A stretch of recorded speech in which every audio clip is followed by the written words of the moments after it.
Mheshimiwa Sigrada Wilhelm Mligo.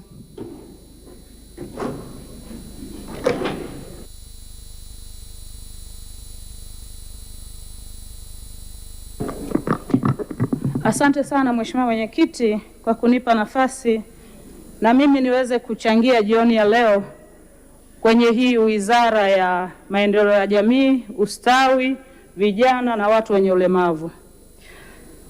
Mimi binafsi naweza nikasema ni wizara ambayo ni muhimu kuliko wizara nyingine zote, kwa sababu tunapozungumzia ustawi wa jamii, huwezi kukwepa afya, huwezi kukwepa elimu, huwezi kukwepa miundombinu, huwezi kukwepa ajira.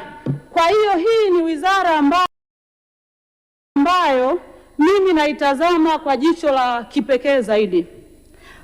Na kwa ujumla wake, Mheshimiwa Mwenyekiti, nitachangia kwa ujumla wake kwa nini tuko hapa leo. Yaani kwa nini watu wote tunalalamika?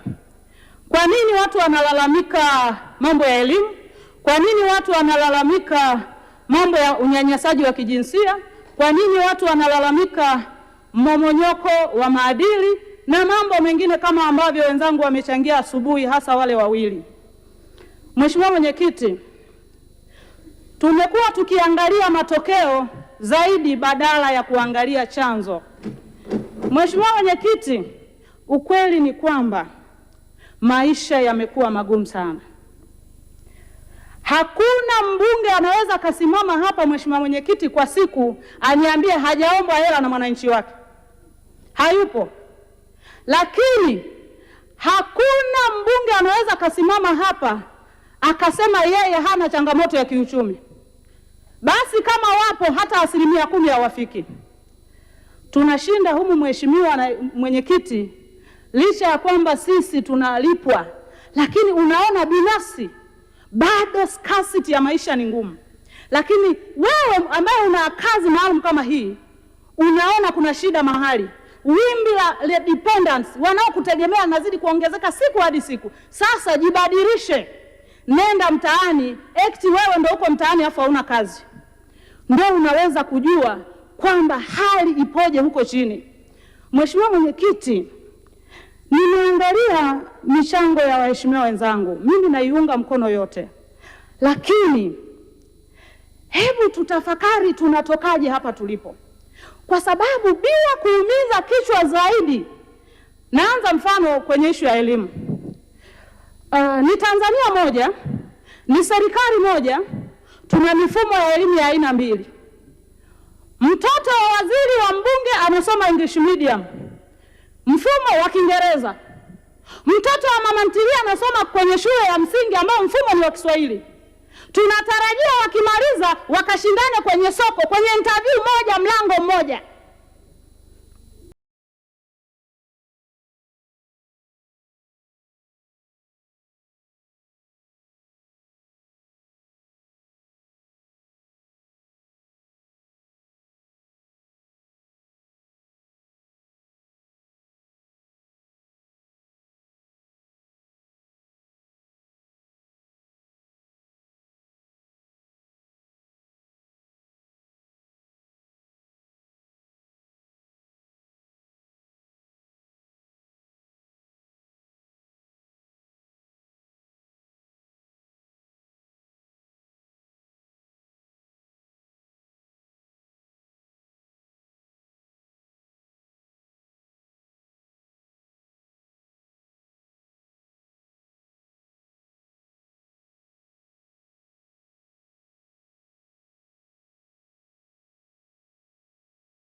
Interview moja, mlango mmoja. Vitu kama hivi muhimu hatuzungumzi hapa. Huyo mwananchi wa kawaida, leo hii mmesema wana mikopo ya 10%, ndio. Mmesema kuna bilioni 18 zimeweka NMB, ndio. Nataka nikuambie Mheshimiwa Waziri, kinachoendelea huko NMB na huko kwenye 10%. Mnasajili vitambulisho special ambavyo mnasema ndio kitamsaidia mtu kupata mkopo. Ukienda benki, huyu kijana mnayetaka mbadilishe maisha yake ili asiandamane, Ukienda benki unadaiwa TIN namba, kitambulisho, tax clearance na leseni ya biashara. Huyu ambaye mnataka ndo aache kuandamana akajitegemee, awaletee hivyo vitu. Namba moja, ukienda mikopo ya halmashauri ya miji hii ya wakina mama na vijana na watu wenye ulemavu, Mheshimiwa Mwenyekiti, zile fedha licha ya kwamba masharti ni mengi, andiko la mradi, sijui katiba, sijui nini, vikorokoro vingi ambavyo unahitaji lazima umfuate mtu ambaye ana elimu ya IT akutengenezea hivyo vitu vyote. Licha ya kwamba kuna watu wamepambana kukizi vile vigezo, pesa zile hazitolewi hata kama umekamilisha vigezo vyote. Wakati mimi ninavyojua mwongozo unataka zile fedha zitolewe kila baada ya miezi mitatu.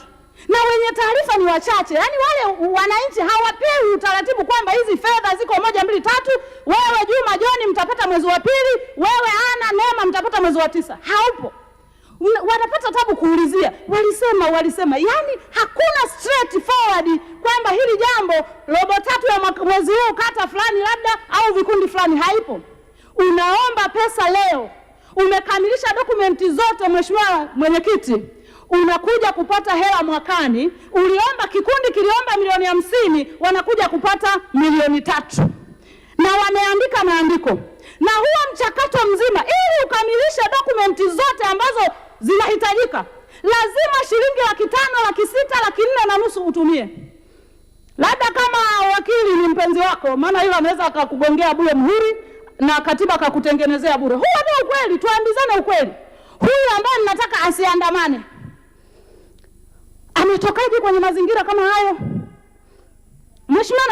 Mheshimiwa Mwenyekiti, wakati bandari ya Tanzania inapelekwa kwa mwekezaji, serikali ilikuja na lugha kwamba hii ya kusimamia wenyewe imetuletea hasara sana. Sasa tumepata mwekezaji kwa sababu kabla ya mwekezaji tulishindwa kuiendesha. Mimi nilikuwa mtu namba 1, nilifanya press Mheshimiwa Mwenyekiti. Lakini mliaminisha umma kwamba kwa kukodisha bandari kuna hela nyingi tutaziokoa. Bahati nzuri nimeshiriki wizara zote hapa. Kila wizara inalalamika bajeti ndogo. What's the difference? Utofauti wa kipindi tunaiendesha bandari yetu na kipindi ambacho tumekodisha uko wapi? Huo ugumu wa maisha mliosema tutapunguza baadhi ya gharama uko wapi? Naenda kwenye kitabu ambacho Mheshimiwa Rais wa Jamhuri ya Muungano wa Tanzania alihutubia Bunge, ukurasa namba 10. Alisema kuelekea matamanio ya wananchi ya kupata serikali inayoshughulikia changamoto zao kama vile suala zima la gharama za maisha, kuongeza fursa za kazi na ajira ili waweze kujiendeleza kiuchumi na kuimarisha ustawi wa jamii zetu. Nataka niwahakikishie kwamba serikali itachochea upatikanaji wa fursa za kiuchumi na kujenga matumaini kwa vijana, wanawake na makundi yenye ulemavu. The statement is too clear. Mheshimiwa Sigrada. Kuna taarifa Mheshimiwa Ulega. Asante sana Mwenyekiti, pamoja na mchango mzuri wa Mheshimiwa Sigrada unaohusu hotuba iliyopo mezani ya maendeleo ya jamii ambayo amehusianisha moja kwa moja na performance ya bandari yetu na kwamba serikali ni kama iliwadanganya wananchi. Naomba nimpe taarifa kwamba performance ya bandari ya Dar es Salaam si jambo la kujificha, ni jambo la hadharani, kwamba tulichokisema ni ufanisi. Moja, meli itakapokuja kutoka nje itakaa kwa muda gani? 2, kasha litatolewa kwa muda gani? 3, mapato ya bandari yatakuwa ni kiwango gani? Sasa Sigrada, Mheshimiwa, pamoja na lengo lako jema la kutaka kuona namna ambavyo mchango wa bandari kwenye pato la taifa na mchango wa bandari kwenye pato la wananchi, mimi ningetamani sana, mimi ikiwezekana nitakuwa tayari kukusaidia kukuonesha namna ya performance ya bandari ilivyochangia kwenye pato la taifa letu na mchango wa mabadiliko ya kiuchumi.